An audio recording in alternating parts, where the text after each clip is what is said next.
Students, आज हम करने वाले हैं एक्सरसाइज 6.1 क्वेश्चन नंबर 4, 5 एंड 6। तो स्टार्ट करते हैं क्वेश्चन नंबर 4 से। क्वेश्चन नंबर 4 में क्या गिवन है, if x plus y equal डब्ल्यू plus z then prove that A O B is a line.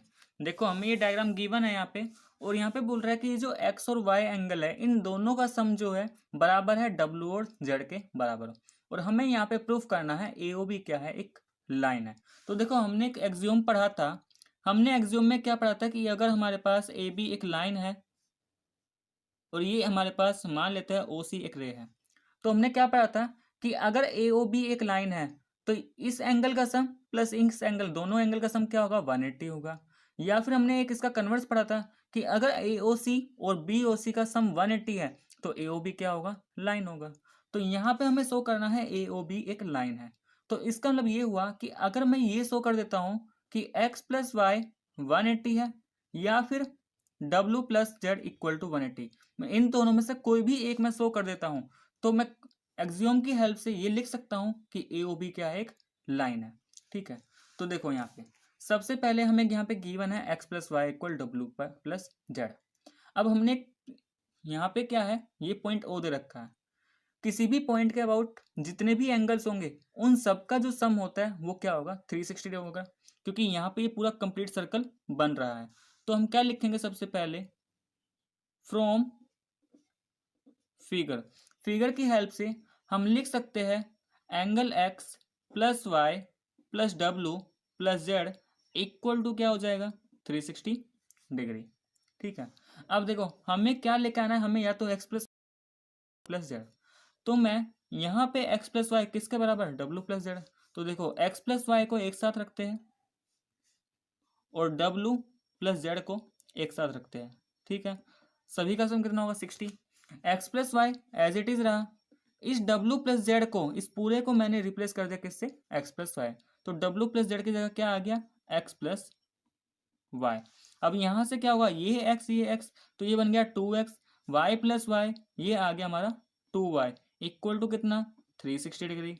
यहाँ से 2 कॉमन निकालेंगे तो x प्लस वाई कितना, ये कितना 360 डिग्री। और अगर हमें x प्लस वाई चाहिए तो क्या आएगा, 360/2, तो यहाँ से x प्लस वाई का सम कितना आ गया, 180 डिग्री।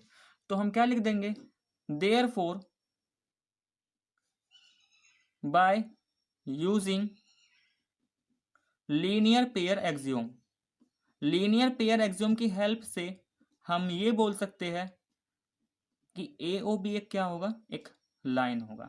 तो लीनियर पेयर एक्सियोम में हमने यही पढ़ा था कि अगर दो एंगल का सम, अगर इन दोनों एंगल का सम 180 तो ए ओ बी क्या होगा, एक लाइन होगा। या फिर हमने क्या पढ़ा था कि अगर ए ओ बी एक लाइन है तो इन दोनों एंगल का सम क्या होगा, 180 होगा। तो यहाँ से हम लीनियर पेयर के एक्सियोम की हेल्प से क्या प्रूफ हो गया, ए ओ बी क्या है, एक लाइन है। तो ये था हमारा क्वेश्चन नंबर 4। नेक्स्ट आता है इसमें क्वेश्चन नंबर 5। अब देखो क्वेश्चन नंबर 5 में क्या गिवन है हमें, इन फिगर 6.17 ये रहा हमारा फिगर। गिवन क्या है यहाँ पे, P O Q is a line, P O Q एक लाइन है। ठीक है, ray O R is perpendicular to line P Q, ये जो ओ आर रे है ये इस पी ओ क्यू के क्या है, परपेंडिकुलर। परपेंडिकुलर का मतलब क्या हुआ कि ये जो आर ओ क्यू एंगल है कितना होगा, 90 होगा, और ऐसे ही आर ओ पी कितना होगा, 90 होगा। आगे क्या बोल रहे हैं यहाँ पे, O S is another ray lying between ray O P and O R. अब OP और OR के बीच में OS एक ये दूसरी रे हमें दे रखा है, और यहाँ पे हमें प्रूफ करना है कि ये जो एंगल ROS है ये क्या है, 1/2 of half of QOS minus POS। तो यहाँ पे हमने ये डायग्राम बना लिया है। अब देखो हमें क्या गिवन था, यहाँ पे गिवन था कि POQ एक लाइन है और ये जो OR रे है ये इस PQ के ऊपर क्या है, परपेंडिकुलर। तो अगर OR परपेंडिकुलर PQ के, इसका मतलब जो OR है, OR रे इस PQ के साथ कितना एंगल बनाएगी, ये 90 डिग्री बनाएगी। अब अगर ये 90 तो ये इधर वाला एंगल ये भी कितना होगा, 90। तो देयरफॉर यहाँ पे लिख सकता हूँ, therefore if OR perpendicular PQ then angle QOR equal angle POR कितना होगा, 90 डिग्री, क्योंकि परपेंडिकुलर लाइन हमें से, परपेंडिकुलर लाइन के बीच में कितना एंगल होता है, 90 डिग्री का। तो यहाँ से आ गया QOR equal to POR equal to 90 degree. अब देखो हमें क्या लेके आना, ROS। अब इस फिगर की हेल्प से अगर ध्यान से देखा जाए, नाउ ये जो एंगल QOS है इस क्यू ओ एस को मैं लिख सकता हूँ angle Q O S equal angle Q O R plus angle R O S. ठीक है, यहां से angle Q O S as it is रहा, क्यू ओ आर अभी हमने इसका वैल्यू निकाला था 90 degree plus angle R O S.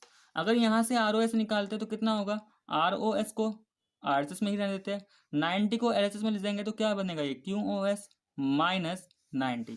तो इसको मैं लिख सकता हूँ angle R O S equal angle Q O S minus 90 degree, equation number 1। अब देखो हमें यहाँ पे एक प्रूफ करके क्या लेके आना था, हमें प्रूफ करके लेके आना है angle R O S equal half of Q S minus P O S. देखो अगर मैं 2 को उधर ले जाता हूँ ये twice of angle R O S बनता है। इसका मतलब अगर मैं ऐसी दो इक्वेशन बना लेता हूँ जिसमें आर ओ एस 2 बार आ जाए, तो मैं उन दोनों को ऐड करूंगा तो मुझे इधर क्या मिल जाएगा, 2 आर ओ एस, और सिंप्लीफाई करूंगा आर एस में तो Q O S minus P O S. तो देखो एक इक्वेशन में मेरा आर ओ एस आ गया है। अब मुझे यहाँ से एक और ऐसी इक्वेशन बनानी है जिसमें आर ओ एस आ जाए। तो देखो मुझे ये वाला एंगल उस इक्वेशन के अंदर इंक्लूड करना है। तो आर ओ एस को मैं ऐसे कैसे लिखूं कि आर ओ एस आ जाए। अब यहाँ से ध्यान से अगर देखा जाए, ये जो पी ओ आर एंगल है ये दो एंगल का सम है, पी ओ एस और आर ओ एस। और यहाँ से हमें पी ओ आर की वैल्यू पता है, आर ओ एस हमें इक्वल टू शो करना ही है, और जो शो करना है उसमें पी ओ एस भी चाहिए। तो यहाँ पे हम क्या लिख देंगे, from figure angle P O S, sorry P O R equal angle P O S plus angle R O S. अब हमें पी ओ आर का वैल्यू तो पता है, अभी निकाला था हमने 90 डिग्री, तो इसको तो हमने लिख दिया 90 degree equal angle P O S plus angle R O S. यहाँ से एंगल आर ओ एस निकालेंगे तो क्या आएगा, ये पी ओ एस उधर पहुंच जाएगा तो 90 माइनस पी ओ एस। देखो ये ऐसे होगा, एंगल आर ओ एस इधर ही रहेगा, पी ओ एस को उधर भेजेंगे कितना आएगा, 90 minus angle P O S, और फिर साइड चेंज कर दी तो ये इक्वेशन नंबर 2। अब हमारे पास दो इक्वेशन है, इक्वेशन 1 एंड इक्वेशन 2। तो दोनों इक्वेशन को क्या कर देते हैं, ऐड कर देते हैं। यहाँ पे ऐड इक्वेशन 1 एंड 2। तो देखो LHS में LHS को ऐड करेंगे तो ये बनेगा हमारा angle R O S plus angle R O S. R में क्या आएगा, angle Q O S minus 90, फिर ये आएगा plus 90 minus P O S. 90 से 90 कैंसिल हो गया, क्या बचा, एल एच में आ गया हमारा twice of R O S, और आर एच में क्या बचेगा, angle Q O S minus P O S. यहाँ से आर ओ एस निकाल लेंगे तो ये 2 कहाँ जाएगा, ये आर एच में जाके डिवाइड में पहुंच जाएगा, तो ये बन गया Q O S minus angle P O S. और यही हमें क्या करना था, यहाँ पे प्रूफ करना था। तो ये था हमारा क्वेश्चन नंबर 5। नेक्स्ट करते हैं यहाँ पे क्वेश्चन नंबर 6। तो ये लास्ट क्वेश्चन है एक्सरसाइज 6.1 का। तो देखो क्वेश्चन नंबर 6 में क्या गिवन है हमें, it is given that angle X Y Z equal to 64 degree. तो हमें एक एंगल गिवन है एक्स वाई जेड 64 डिग्री। आगे क्या बोल रहा है, X Y is produce to point P. हमने एक्स वाई को पॉइंट पी तक प्रोड्यूस कर दिया। Draw a figure from the given information. तो इस इन्फॉर्मेशन की हेल्प से हमें सबसे पहले तो एक फिगर ड्रॉ करना है। तो सबसे पहले हम क्या करते हैं, यहाँ पे एक एंगल बनाते हैं एक्स वाई जेड। ठीक, तो हमने एंगल बना लिया एक्स वाई और ये हो गया जेड, और ये कितना एंगल हो गया 64 डिग्री, क्वेश्चन में गिवन था। अब देखो आगे क्या बोला इसने, and X Y is produce to point P. इस एक्स वाई को हमें प्रोड्यूस करना है कहाँ तक, पॉइंट पी तक। तो देखो ये रहा एक्स वाई, एक्स वाई को हमने प्रोड्यूस कर दिया पॉइंट पी तक, ये पॉइंट पी आ गया। ठीक, अब क्या करेंगे आगे, इसने कहा ड्रॉ फिगर, तो फिगर तो हमारा बन गया। अब क्वेश्चन में आगे क्या बोल रहा था, इफ रे वाई क्यू, एक रे वाई क्यू है जो जेड वाई पी को क्या कर रही है, बाइसेक्ट कर रही है। तो देखो अगर वाई क्यू रे है और जेड वाई पी को बाइसेक्ट कर रही है तो जेड वाई पी एंगल हमारा ये है। इसका मतलब वाई से जो रे बनेगी वो कैसे बनेगी, वो इस तरीके से बनेगी। तो ये क्या हमारा रे वाई क्यू, और ये इन दोनों एंगल, इस पूरे एंगल को बाइसेक्ट कर रही है। इसका मतलब ये वाला एंगल और ये एंगल, ये दोनों क्या होंगे, बराबर होंगे, क्योंकि वाई क्यू क्या है, इस जेड वाई पी का बाइसेक्टर। अब हमें यहाँ से फाइंड करना है, हमें यहाँ से फाइंड करना है एंगल एक्स वाई क्यू। तो एक तो हमें एक्स वाई क्यू फाइंड करना है, एक्स वाई क्यू, इसका मतलब ये कंप्लीट ये पूरा एंगल। ठीक है, अब देखो अगर एक्स वाई क्यू मुझे फाइंड करना है, मुझे ये एक्स वाई जेड पता है, अगर मुझे क्यू वाई जेड पता चल जाए तो मैं दोनों को ऐड कर एक्स वाई क्यू आ जाएगा। सेकंड एंगल इसमें फाइंड करना है reflex of angle Q Y P. तो क्यू वाई पी का रिफ्लेक्स, अब देखो रिफ्लेक्स के लिए मैंने बताया था कि जब भी रिफ्लेक्स आ जाए तो सबसे पहले जिसका रिफ्लेक्स पूछा जा रहा है उस एंगल को हम फाइंड करेंगे। तो अगर मुझे यहाँ से क्यू वाई पी मिल जाता है, क्यू वाई पी का मतलब क्या है, क्यू वाई पी, तो अगर ये वाला एंगल आ जाता है तो इसका रिफ्लेक्स के लिए क्या करेंगे, 360 में से माइनस करेंगे तो ये पूरा एंगल यहाँ से मिल जाएगा। अब क्या करेंगे यहाँ से, देखो गिवन क्या है यहाँ पे, सबसे पहले जो गिवन है वो हम लिख लेते हैं। गिवन है X Y Z equal to कितना है, 64 डिग्री है। ठीक है, ये जो वाई क्यू है ये हमारा क्या है, बाइसेक्टर है। Y Q is bisector of angle Z Y P.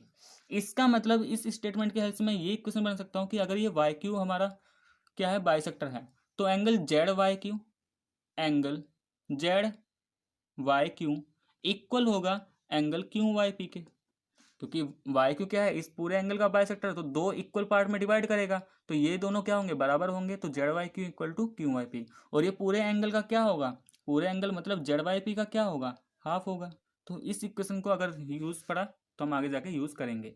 ठीक है, अब देखो नाउ पी एक्स क्या है, पी एक्स एक लाइन है, P X is a line and Y Z is ray, Y Z क्या है, एक रे है। तो हम यहां से बोल सकते हैं कि angle P Y Z plus angle X Y Z, इन दोनों का सम कितना होगा, 180 होगा, क्योंकि ये क्या बना रहा है, लीनियर पेयर। ठीक है, पी वाई जेड हमें यहाँ से एक्स वाई जेड की वैल्यू गिवन है 64 इक्वल टू कितना, 180। तो यहाँ से एंगल पी वाई जेड कितना आ जाएगा, 180 माइनस 64, तो ये कितना आ जाएगा हमारा 116 डिग्री। तो इसका मतलब पी वाई जेड को मैं लिख सकता हूँ एंगल जेड वाई पी। तो ये जो एंगल जेड वाई पी है ये कितना आ गया हमारा 116 डिग्री। अब देखो अभी हमने इक्वेशन बनाई थी बाइसेक्टर के वाले हेल्प से, हमें यहाँ पे जेड वाई पी चाहिए था। अब देखो मुझे जेड वाई पी पता चल गया तो यहाँ से मैं जेड वाई क्यू और क्यू वाई पी दोनों निकाल सकता हूँ। तो therefore angle Z Y Q equal angle Q Y P बराबर कितना हो जाएगा, इसकी वैल्यू डाल देते हैं 116/2, तो कितना हो जाएगा 2 5 जा 8, 2 8 जा 16 डिग्री, तो 58 डिग्री। तो फर्स्ट पार्ट हमें क्या फाइंड करना था, एंगल एक्स वाई क्यू। अब देखो एक्स वाई क्यू जो एंगल है ये क्या बनेगा हमारा, angle X Y Q equal, ये जो एंगल एक्स वाई क्यू है इसको मैं लिख सकता हूँ X Y Z plus Z Y Q. तो इसको हमने लिख दिया angle X Y Z plus angle Z Y Q. X Y Z हमें गिवन था 64 डिग्री। ठीक है, ये एंगल तो हमें गिवन था एक्स वाई जेड 64 डिग्री, और ये एंगल अभी हमने फाइंड किया है कितना 58 डिग्री। तो दोनों की वैल्यू पुट करेंगे तो 64 डिग्री प्लस 58 डिग्री, तो कितना आ जाएगा, यहाँ से ये आ गया हमारा X Y Q equal to, ये आ गया हमारा 122 डिग्री। तो ये तो आ गया हमारा जो फर्स्ट एंगल हमसे पूछा था एंगल एक्स वाई क्यू। अब हमें निकालना है reflex of Q Y P. तो देखो हमारा क्यू वाई पी कितना आया, क्यू वाई पी अभी हमने फाइंड किया, क्यू वाई पी कितना आया था हमारा 58 डिग्री। तो मुझे क्या निकालना है, इसका रिफ्लेक्स निकालना है। तो बताया था मैंने आपको कि किसी भी एंगल प्लस उसका रिफ्लेक्स हमेशा कितना होगा, उन दोनों का सम 360 डिग्री। इसका मतलब अगर मुझे रिफ्लेक्स निकालना है तो क्या करना पड़ेगा, reflex of angle Q Y P equal 360 minus angle Q Y P. तो ये क्या बन जाएगा 360 माइनस 58, सिंप्लीफाई करेंगे तो कितना आ जाएगा यहाँ से, reflex of angle Q Y P equal, ये आ जाएगा हमारा 302 डिग्री। तो ये हमारा क्वेश्चन यहाँ पे सोल्व हो गया। तो स्टूडेंट्स ये था हमारा एक्सरसाइज 6.1 जो आज कंप्लीट हो गया है। तो स्टूडेंट्स आपको मेरा वीडियो कैसा लगा प्लीज़ कमेंट करके ज़रूर बताना। नेक्स्ट वीडियो में हम एक्सरसाइज 6.2 का इंट्रोडक्शन पार्ट पढ़ेंगे, पैरेलल लाइंस एंड ट्रांसवर्सल। तो आज के लिए बस इतना ही।